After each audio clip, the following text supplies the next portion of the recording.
जब ये इतना बड़ा इनके लिए वीआईपी था इस्माइल हानिया की वहां पे औकात एक हेड ऑफ स्टेट से कम नहीं थी। कितना इंपॉर्टेंट है कि उसके मरने के बाद ईरान की सरकार कह रही है हम इजराइल पे हमला बोल देंगे। पूरा एक साइड की बिल्डिंग का एक पूरा चंक उड़ के बाहर आ गया। हमें पता है इजराइल ने काम करा है, ये दहशतगर्दी है, ये रोकनी पड़ेगी, ये एक्ट ऑफ टेरर है, ये एक्ट ऑफ अग्रेशन है। कोई रेसिस्टेंस नहीं है, चोर उचक्के हैं ये लोग। और ये पागल का बच्चा इस्माइल हानिया $4 अरब अंटी में लेके बाहर बैठा है कतर के 5 स्टार होटल में, बड़े बड़े महलों में। और लोग मुझे फोन कर रहे हैं कि मेजर साहब आपको पता है मेजर साहब ये ऐसा है, और शहीद भगत सिंह मुंह पे दूंगा।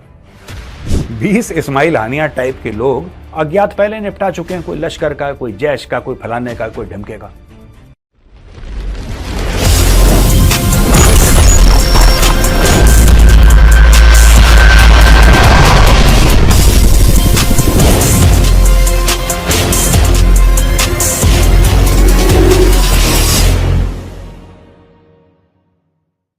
जय हिंद दोस्तों, मैं हूं मेजर गौरव आर्य और आप देख रहे हैं द चाणक्य डायलॉग्स। इस वीडियो को लाइक करिए, हमारे चैनल को सब्सक्राइब करिए, बेल आइकन दबाना बिल्कुल मत भूलिएगा।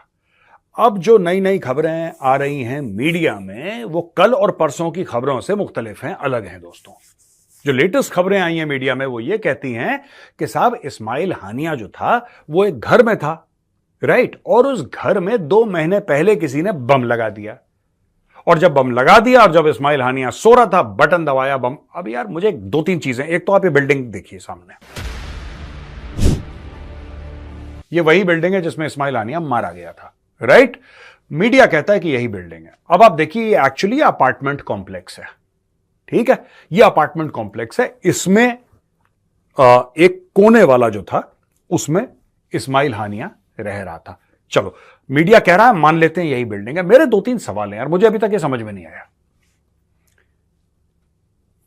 ये जो हाउस है, ये जो सेफ हाउस है, ये जो सेफ हाउस है जो कि इस्लामिक रिपब्लिकन गार्ड का है, जिनका दर्जा टॉप पे है ईरान पे। इस्लामिक रिपब्लिकन गार्ड जब मन चाहे किसी को उठा के ले जाए। आप मेरी पूरी बात सुनिएगा दोस्तों, और फिर मैं चाहता हूं कि आप जाएं और इंटरनेट पे पूरी की पूरी आप इन्वेस्टिगेशन करिएगा कि है क्या मैटर। इस्लामिक रिपब्लिकन गार्ड वो इदारा है, वो डिपार्टमेंट है ईरान की सरकार का, चलते फिरते सड़क के आदमी को उठा ले, पुलिस की इतनी औकात नहीं उनसे सवाल पूछ ले। इस्लामिक रिपब्लिकन गार्ड ईरान की फौज की वो रेजिमेंट है या वो ऑर्गेनाइजेशन है जो इराक में, सीरिया में, लेबनान में, पैलेस्टीन में, सऊदी अरेबिया में, यूनाइटेड अरब एमिरेट्स में, पूरे मिडिल ईस्ट में जाके अपने दहशतगर्द ग्रुपों को वो लोग पैसा देते हैं, आइडियोलॉजिकल इंडोक्ट्रिनेशन देते हैं, वो उनको हथियार देते हैं, वो उनको प्लानिंग करते हैं उनके लिए, वो उनको फाइनेंशियल मदद करते हैं, सब कुछ करते हैं। यानी कि इस्लामिक रिपब्लिकन गार्ड कोर उनके जो टॉप कंट्री के जो अयातुल्लाज हैं, you know the top people, the clerics, जिनको मैं कहता हूं कि पागल मुल्ले मौलाना है जो ईरान के, जो कंप्लीट लूनेटिक्स, ये उनकी पर्सनल फौज एक किस्म से है। इनके बजट की कोई कमी नहीं। मुझे एक बात समझ में नहीं आई, जब ये इतना बड़ा इनके लिए वीआईपी था इस्माइल हानिया, इतना बड़ा इनके लिए कि साहब हेड ऑफ स्टेट, आप समझो कि ईरान के राष्ट्रपति की शपथ हो रही है। इब्राहिम रईसी ऑफ हो गया। इब्राहिम रईसी के ऑफ होने के बाद दूसरा बंदा कहता है कि अब मेरा इलेक्शन हुआ है, अब मैं शपथ लूंगा।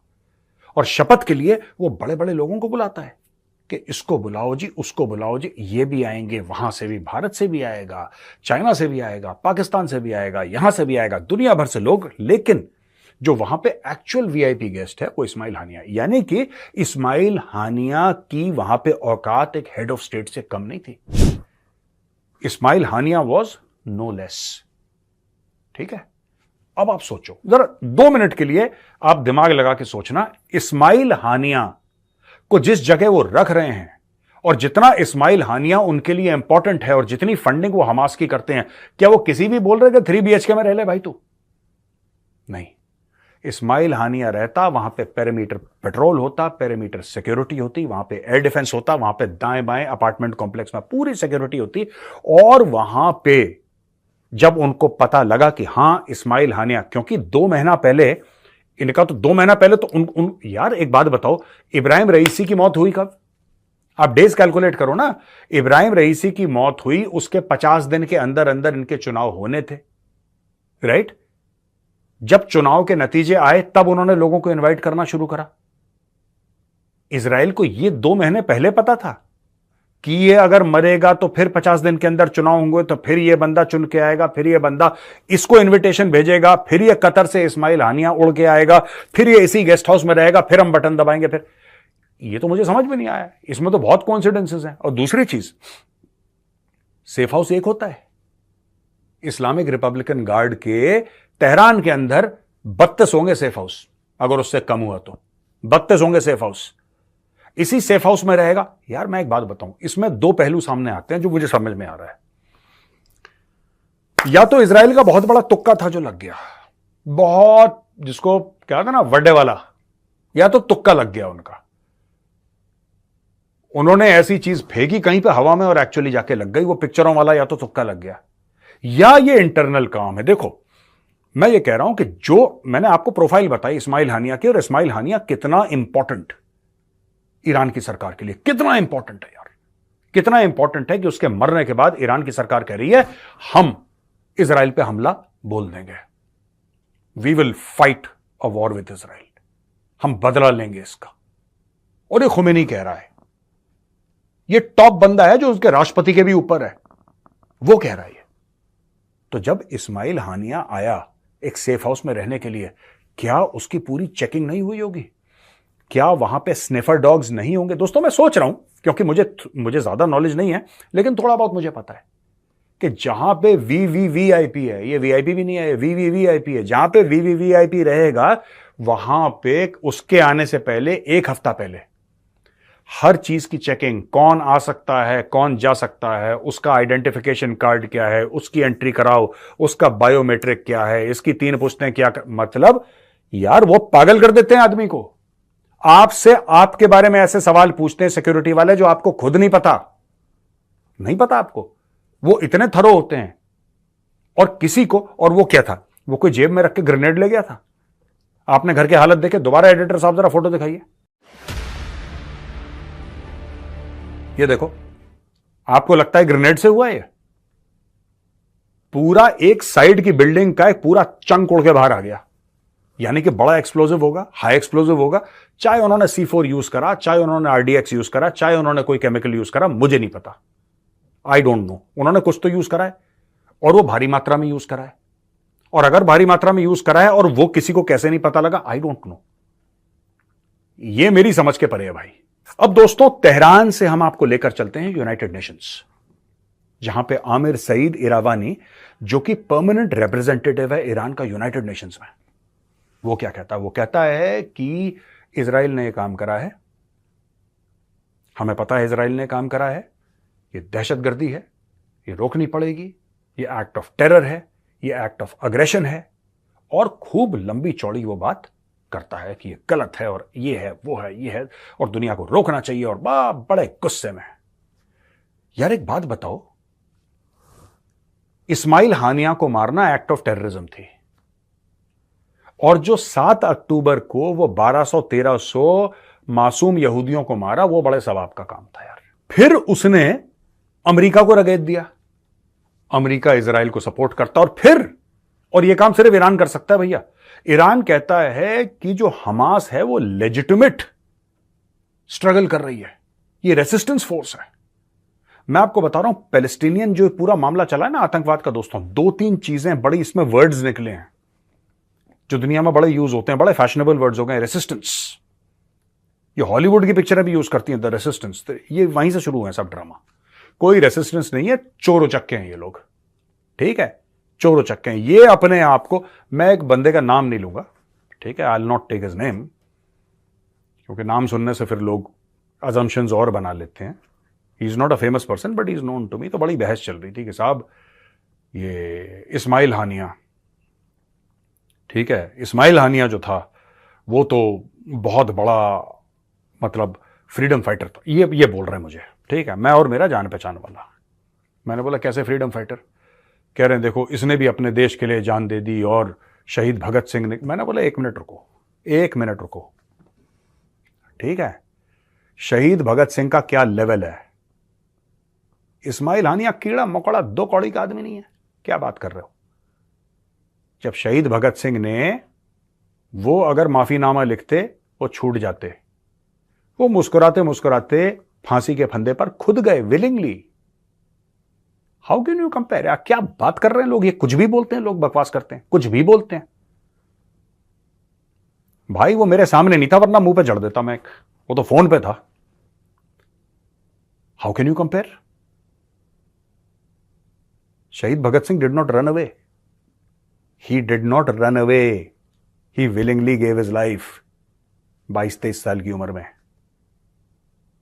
और ये पागल का बच्चा इस्माइल हानिया $4 अरब अंटी में लेके बाहर बैठा है कतर के 5 स्टार होटल में, बड़े बड़े महलों में।